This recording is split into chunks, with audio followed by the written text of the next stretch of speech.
आज चुनाव का महापर्व है और पूरे देश में महापर्व मनाया जा रहा है। मैं भी अपनी कवरेज करने की ड्यूटी से पहले मतदान करने की ड्यूटी निभाने जा रहा हूँ, वोट डालने जा रहा हूँ। वोट डालने के आने के बाद मैं आपको पूरे शहर के बूथों पर जाकर वहाँ का परसेंटेज और सारी स्थिति बताऊँगा। पहले सबसे पहले मैं ड्यूटी निभाने जा रहा हूँ अपनी मतदान करने की। आप देखते रहिए खबरदार। मैं अपनी वोट डालने की ड्यूटी निभा के आ चुका हूँ और अब निकलूँगा मैं आपको सारी शहर की खबर बताने के लिए। आप मेरे साथ बने रहिए। वार्ड क्रमांक 16 का बूथ क्रमांक है। यहाँ 3 जगह मतदान हो रहा है और लाइन देखेंगे आप, लाइन लगी हुई है, सुबह से ही लाइन लगी हुई है और 35% से ज़्यादा मतदान हो चुका है। हमारे साथ संपादक है जो धार न्यूज़ की, वो हमारे साथ है, चर्चा करेंगे इनसे। हम ये सुबह से लगातार कवरेज कर रहे हैं। कितना परसेंट मतदान हो गया अभी धार में? अभी धार का अगर ओवरऑल मानेंगे तो धार 35% जो है कूद जा चुका है। और अगर प्रॉपर धार शहर के माने तो 11:15 से 11 बजे की जो रिपोर्ट थी वो 32 से 33% मतदान जो है यहाँ हुआ है। इस हिसाब से शाम तक क्या जजमेंट लगता है, कितना अंदाजा, कितना कुल मिला के कहा जाए कि मौसम जो है सुबह बड़ा ठंडा था क्योंकि बारिश जैसा मौसम हुआ था। इस कारण से मतदाताओं में एकदम काफ़ी उत्साह था और ठंडे ठंडे मौसम में एकदम आए हैं तो करीब करीब 30-32% हुआ। अभी जो है तपिश बढ़ती जा रही है, गर्मी तेज हो रही है, तो शायद अभी मतदान गर्मी कम हो जाए, स्पीड थोड़ी सी कम हो सकती है। लेकिन 4 बजे के बाद जो है स्पीड बढ़ेगी और कहीं ना कहीं 70% तक का अंदाज लगाया जा रहा है। जिस तरह से धार शहर में ओवरऑल लोगों में मतदान का जो है वो उत्साह देखा जा रहा है।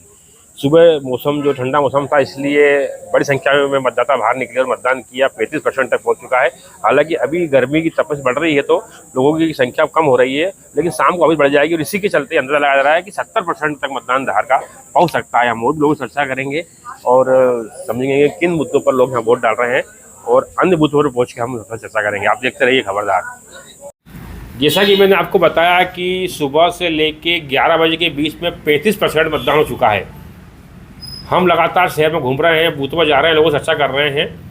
हमारे पत्रकार साथी मिल गए, हम पत्रकारों साथियों से चर्चा करेंगे। ये लोग भी लगातार घूम रहे हैं, लोगों से मिल रहे हैं। जनता किन मुद्दों पर जाकर मतदान कर रही है और जो 35% मतदान हुआ, इस सब शाम तक कितना होगा, इन सब विषयों पर हम चर्चा करेंगे। पत्रकार साथी हमारे साथ हैं, वरिष्ठ पत्रकार प्रवीण तोमर जी हमारे साथ हैं, राजेश नवले जी हमारे साथ हैं, चर्चा करेंगे। लगातार ये लोग भी सुबह से घूम रहे हैं। पहले हम प्रवीण तोमर जी से बात करते हैं। बताइए कि आप लगातार घूम रहे, लोगों से मिले, किन मुद्दों पर जनता जाकर मतदान कर रही है?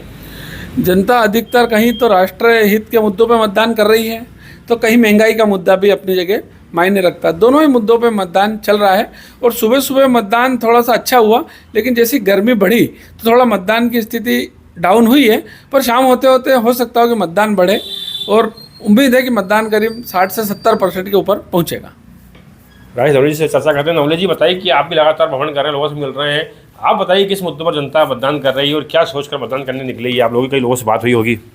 मुद्दों को लेकर दोनों राजनीतिक दलों ने जनता से काफ़ी बात करने की कोशिश की है, लेकिन वर्तमान में मुद्दा जो है वो मोदी चाहिए या नहीं चाहिए, ये एक विषय पे है और इसी में जनता बटी हुई है।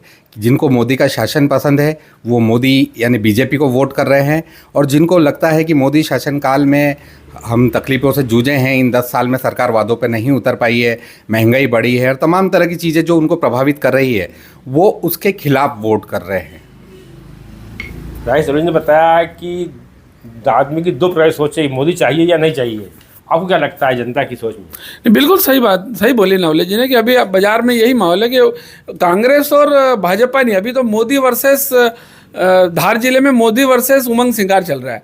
क्योंकि राधेश्याम मूल एक नए प्रत्याशी हैं, इसलिए वो उमंग सिंगार को लोग देख के मतदान कर रहे हैं और इधर आप भारतीय जनता पार्टी में लोग मोदी के चेहरे को देख के वोट कर रहे हैं। तो वो साहब कह रहे हैं कि मोदी वर्सेस उमंग सिंगार चल रहा है, तो उमंग सिंगार का जिले में इतना प्रभाव है कि वे मोदी की छवि को के सामने वे अपने प्रत्याशी को जिता पाएंगे।